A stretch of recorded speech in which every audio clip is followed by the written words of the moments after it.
Hello and welcome to Cupcake Addiction's homemade Oreo cookie recipe, where today I'm going to be showing you how to make a great alternative to your store-bought packet Oreos. Oreos are delicious, they're one of my favourite cookies, but sometimes I think it'd be great to be able to make just a homemade butter, sugar, flour version rather than those store-bought versions that have all the different preservatives and all the different additives to them. The things that you'll need for today's tutorial: I've got over here some sifted flour, also with some baking powder, some superfine or caster sugar, some butter. You can either use unsalted or salted here. I've opted for salted butter. If you're going to use unsalted, you'll also need to add a pinch of salt to this recipe. 1 extra large egg with a little bit of vanilla essence, some unsweetened cocoa. I've also got a baking tray with some wax or baking paper. I've got a little cookie cutter and I've got a rolling pin. I'm using an electric mixer for today's tutorial.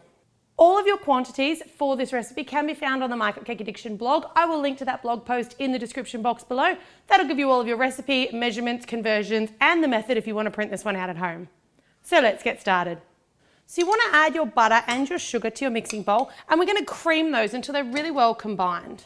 I'm using a paddle attachment today, but you can also use a whisk attachment. You don't have to have a big fancy mixer. Any mixer will do the same job. All right, so when your mix is looking light and fluffy, it should have lightened in colour. You can now add in your egg and also your vanilla essence, which I've got together in that little bowl. And we just want to beat those just to combine. Combine your cocoa with your flour and also your baking powder. And if you're using salt here, this is also where you would add your little pinch of salt. And we're just going to stir that through. I'm going to be using this recipe today to show you guys how to make some amazing Oreo milk and cookie shots. So if you want to check out that recipe, I will link to it in the description box below. For lots more great recipes and ideas, make sure you check out my channel, MyCupcakeAddiction, and hit the subscribe button for 3 times weekly videos. All right, so you want to add all of that into your wet mixture, and we're going to start the mixer on a really, really low speed. If you start it too high here, you're going to end up with a huge cloud of all of your dry ingredients everywhere. So just start it really low and we're just going to incorporate that in. All right, that's as much as I want to incorporate it here. You may need to scrape down your bowl. We're going to tip that out onto the bench and we're going to just finish it off by hand kneading the rest of this dough. So it's going to look like a bit of a crumbly mess at the moment, which is totally fine and how it's supposed to look. You just want to bring it together with your hands to form a really nice ball of dough. You're probably going to need to knead that for about a minute or 2. Now, before you can use that dough, we're going to need to chill it. So I always recommend sort of dividing it into 2 or 3 pieces so that it chills down a bit faster, but also so that you can use it chilled in smaller quantities as you roll and cut out your little Oreo cookies. So we're going to divide that into 3, wrap it in some plastic wrap and pop it off into the fridge for a minimum of half an hour, but about an hour or so is better. All right, so while your cookie dough is off, setting in the fridge, we can start to make our frosting. The ingredients that I've got for this one, I've just got some salted butter. If you use unsalted, you'll also need a pinch of salt. Some full cream milk, half and half is also fine. A little bit of good quality vanilla extract and some sifted powdered sugar, otherwise known as confectioner's sugar. Once again, all of your quantities are on the MyCupcakeAddiction blog and I will link to that post in the description box below. You're also going to need an electric mixer for this. The first thing you want to do is just scoop your butter into your mixing bowl, and either a whisk attachment or a paddle attachment is fine here. And then you want to put in your vanilla essence. Of course, if you wanted to flavour your Oreos, you could add in a strawberry essence or a peppermint essence or something else to your frosting. You want to beat that butter on really high speed, so as high as your mixer can go for at least 2 to 3 minutes until the butter's really light and fluffy. All right, so after a good beating, you can see how nice and light that butter's come up. So I'm just going to pour in about 1/3 of my sugar and start it on a really low speed just to incorporate. Once it's incorporated a little and you're convinced it's not going to go flying everywhere and create a dust cloud, turn it right up and beat it for a further 2 minutes. All right, so after 2 minutes, you'll see that your sugar's really, really nicely incorporated. So add your next third.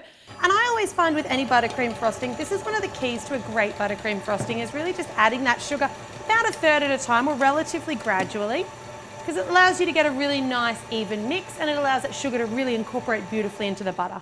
All right, in goes that final lot of sugar. Now with your sugar and your milk here, the milk is the great equalizer in your buttercream. So what you can do if your buttercream is getting a little bit too firm is add a little bit more milk. And if you're happy that the consistency that you require for your buttercream is fine, you can add a little bit less milk or not add the milk at all.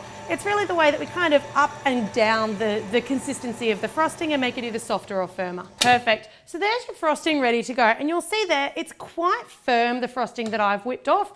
As I sort of try to flick it off the spoon, it's not going to fall off without a couple of good taps. That's what I want for the inside of my Oreo cookies. It's a little bit firmer than a cake frosting. I'm going to scoop all of that into a Ziploc bag where it's going to sit waiting to be piped into my freshly cooked Oreo cookies. All right, so our cookie dough is made, our frosting is made. I've got my cookie dough here that's been nice and cooled, and I've also got my rolling pin, my circle cutter, my wax paper lined tray, and a little bit of just extra flour for rolling out our cookie dough. So you really just want to roll out your cookie dough nice and thin for your Oreos because you're going to have 2 halves. Just sprinkle down a little bit of that flour and don't be too stingy with the flour because you don't want your cookie dough to start sticking.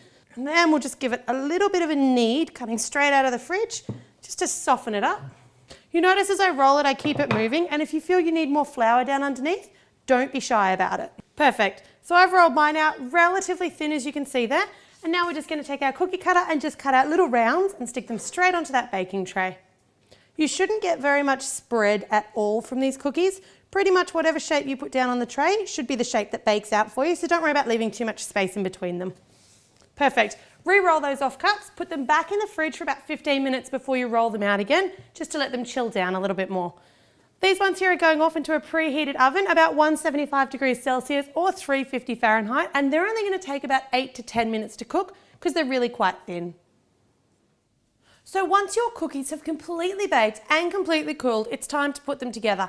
Now I recommend with your Oreo cookies, there's a lot of different preservatives and things in them, so your cookie cream doesn't actually soften the cookie at all. This one will over time. I recommend doing the cream in the middle kind of an hour or 2 before you want to serve it. You can certainly make this in advance, keep it in the fridge and bring it back to room temperature before you fill your cookies, and make these in advance and keep them in an airtight container. So to fill them, we're going to simply just slice off a little corner from that Ziploc bag, and then you just want to pair up your cookies, and we're just going to use this like a little bit of a piping bag. This just gives you a slightly neater finish. You can also just spoon the frosting in there, but I think this kind of makes it look a little bit neater and a little bit nicer. So just like a bit of a swirl. And the great thing about these Oreos, you can have as much cream in the center as you like. Perfect. You can also turn these into ice cream Oreo cookies. You could change the color of the frosting. You can change the flavor of the frosting. So really, it's taking the old favorite Oreo and making it completely personalized. Now that recipe should make you about 2 dozen completed Oreo cookies, so there is plenty there. You can store the dough in the fridge for up to 3 days, but if you want to use it, just bring it out of the fridge and let it sit on the bench for an hour or so that it's not super hard when you start kneading it. I hope you guys have loved this tutorial. Make sure that you check out the awesome Oreo cookies and cream cookie shots that I've made with this recipe. And as always, thanks very much for tuning in to My Cupcake Addiction.